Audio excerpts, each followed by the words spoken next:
Ni Ebenel RTV, nami nakukaribisha. Karibu sana. Hii ni nukuu: kuota ndoto upo shule. Ni nini maana ya kuota ndoto upo shule?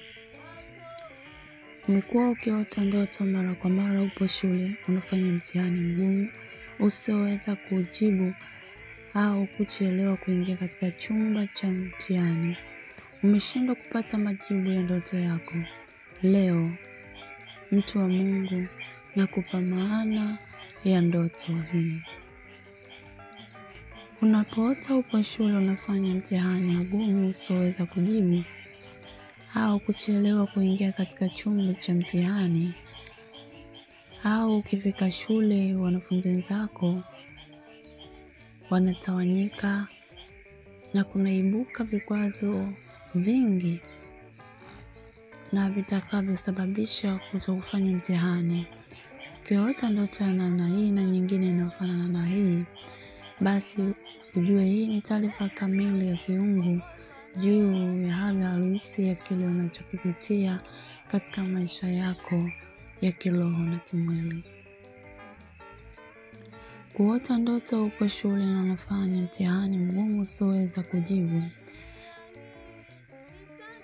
au unachelewa kuingia katika chumba cha mtihani, ni ishara ya kuwa una vita vikali sana katika malango yako ya hatima.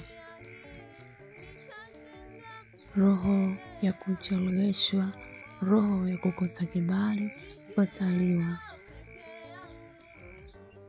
Na iwapo katika malango ya hatima yako yamekuzunguka mambo hayo, basi roho ya kuchukiwa ipo karibu na wewe, na ndiyo inayokufuatilia.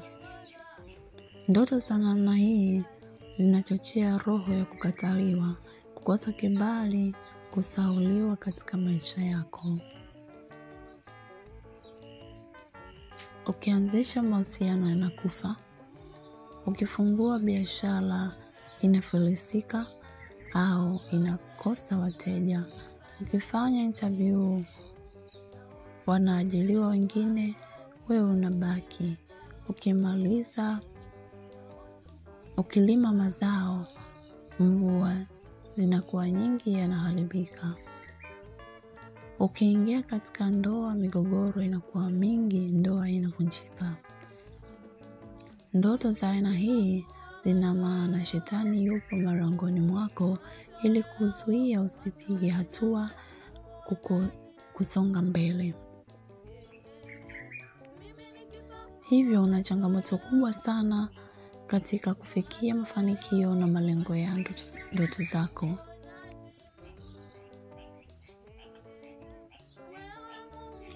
Vita ya roho kucheleweshwa marangoni ni vita mbaya sana, ambayo ikivaa mtu inamfanya kuishi maisha yasiyo ya kwake. Roho ya kucheleweshwa ikiwa marangoni mwako inakunyima fursa, connection, kibali na mpenyo na kadhalika.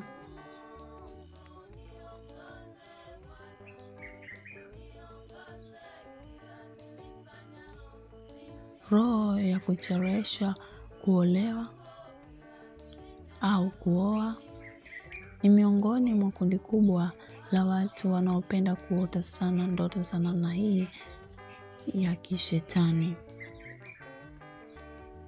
Umekuwa ukijiuliza, nimekwama wapi? Mbona kila ninachofanya hakifanikiwi na hakina matokeo? Mpendwa, hiyo ni vita katika malango ya hatima yako.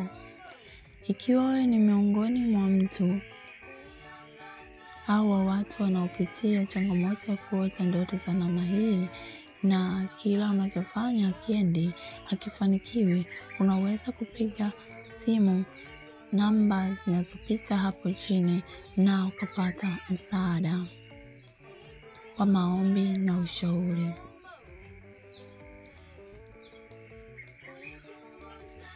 Ni mtumishi wa Mungu Pastor Matthew kutoka katika kanisa la Living cervix lililopo Kimara. Na ukitaka kufika kanisani, basi wasiliana na kupitia namba hizo. Mungu akubariki sana sana. Karibu tena Ebenethara TV kwa ushauri wa ndoto na maana nyingi za ndoto.